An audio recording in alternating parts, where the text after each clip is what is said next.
मुसलमानों को भी नहीं पता ये सच। पूरी दुनिया में अपनी पकड़ बना चुके इस्लाम धर्म के बारे में आप सभी जानते होंगे, लेकिन क्या आपको इस धर्म का असली सच पता है?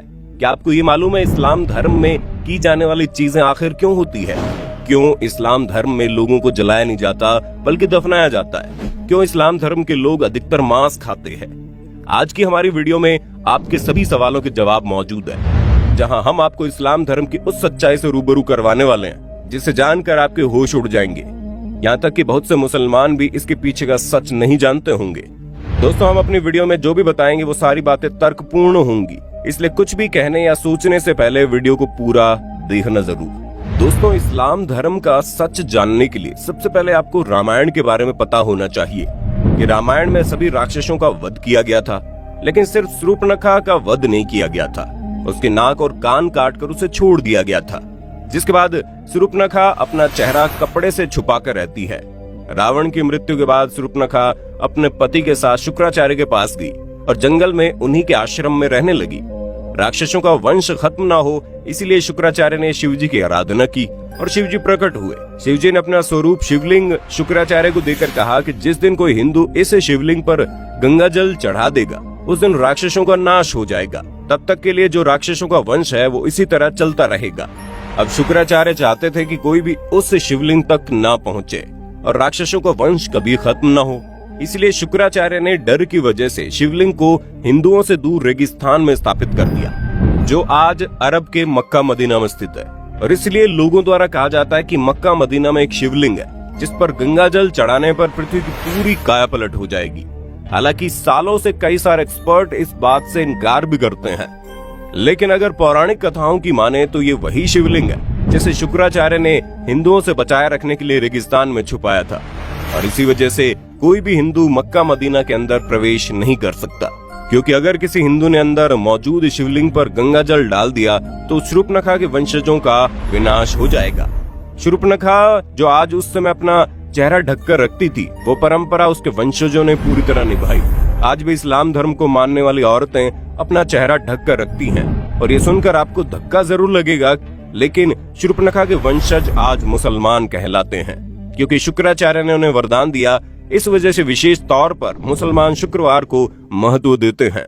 इन सारी चीजों को जानने के बाद आपके दिमाग में सिर्फ एक सवाल आ रहा होगा कि आखिर इस्लाम कैसे पैदा हुआ। तो दोस्तों, आपको बता दें, इस्लाम कोई धर्म नहीं है, वो एक मजहबी दिनचर्या है। दोस्तों, वहाँ पर मजहब का मतलब होता है अपने कबीले के गिरोह को बढ़ाते चले जाना, यानी कि अपने कबीले में रहने वाले लोगों की संख्या को बढ़ाते रहना।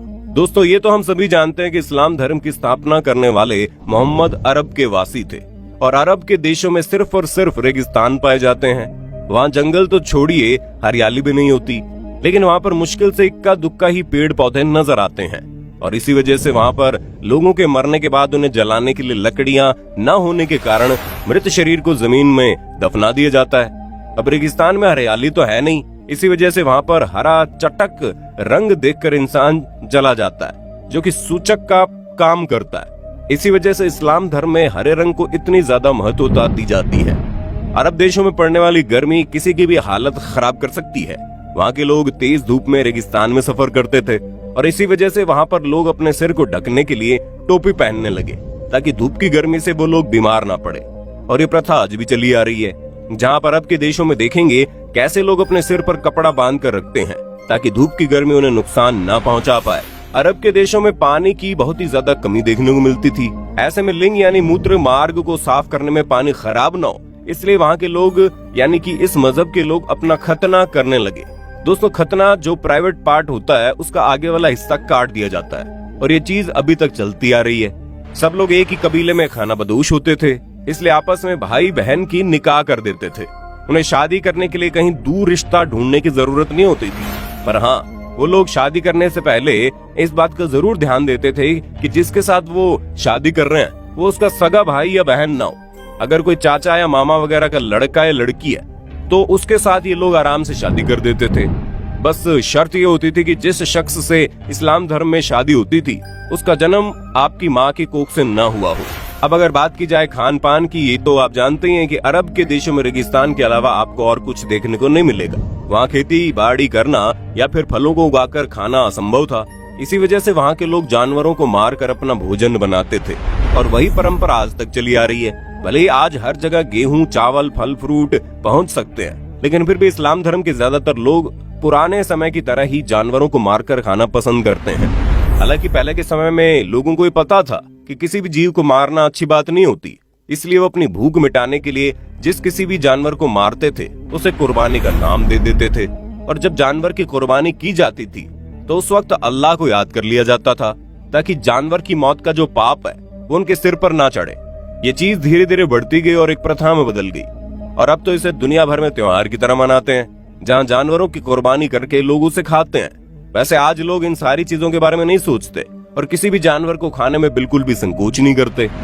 अब ये बात तो आप अच्छे से जानते हैं कि रेगिस्तानी इलाके में मूर्ति वगैरह को बनाने के लिए मिट्टी नहीं मिलती, इसलिए जिसकी वजह से इन्होंने मूर्ति पूजा को अपने कबीले से यानी अपने मजहब से खारिज कर दिया। कबीले को एक जगह से दूसरी जगह लगातार आना जाना रहता है, इसलिए वो लोग कम बर्तन रखते थे और एक ही थाली में 4-5 लोग बैठकर खा लेते थे।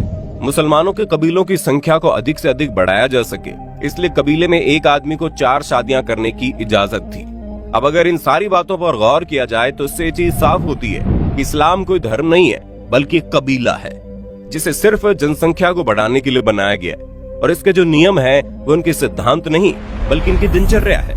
जिस तरह वातावरण इन्हें मिला उस हिसाब से इन लोगों ने जीना शुरू कर दिया, और आज भी वातावरण और आसपास का माहौल बदलने के बावजूद ये लोग उसी तरह से अपनी जिंदगी बिता रहे हैं। दोस्तों, हमने आपको इस्लाम से जुड़ी जितनी भी बातें बताई है वो सारी सच्ची है, तभी तो आज इस्लाम धर्म को मानने वाले लोगों की जनसंख्या लगातार बढ़ती जा रही है, जिस पर चाहकर भी कोई रोक नहीं लगा सकता।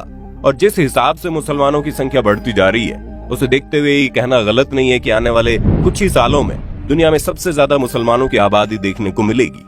अब हमारे बहुत से मुसलमान भाई बहनों को ये सारी बातें सुनकर बुरी लग रही होंगी, हम उनके धर्म को इस तरह से कह रहे हैं, पर दोस्तों हमारा इरादा किसी भी धर्म को ठेस पहुंचाना नहीं है, बल्कि हम तो आपके सामने कुछ ऐसे फैक्ट्स रख रहे हैं जो पूरी तरह से लॉजिकल है, और अगर आप उस पर गौर करेंगे तो आपको समझ में आएगा कि हम जो कह रहे हैं वो वाकई में सच हो सकता है।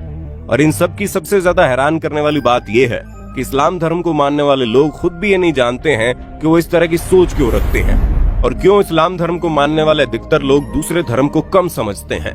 हम ऐसा नहीं कह रहे कि मुसलमान लोग ही अपने धर्म को ऊंचा रखते हैं और बाकी लोग अपने धर्म पर ध्यान नहीं देते, बल्कि हिंदू से लेकर सिख और ईसाई तक हर धर्म के लोग अपने धर्म को महत्व देते हैं। किसी भी धर्म में, फिर चाहे वो इस्लाम धर्म ही क्यों ना हो, उसमें दूसरे धर्म को नीचा दिखाना नहीं सिखाया गया है। लेकिन फिर भी मजहब के नाम पर दंगे होते हैं, जबकि चाहे हिंदू हो या मुसलमान, किसी को भी ये नहीं पता कि उनकी शुरुआत कहाँ से हुई और जो सिद्धांत और नियम कानून वो सीख रहे हैं वो किसने बनाए और किस लिए बनाए। लोग तो सिर्फ आंख बंद करके अंधों की तरह उन्हें मानते जा रहे हैं, परंतु उसके पीछे का सच किसी को नहीं पता।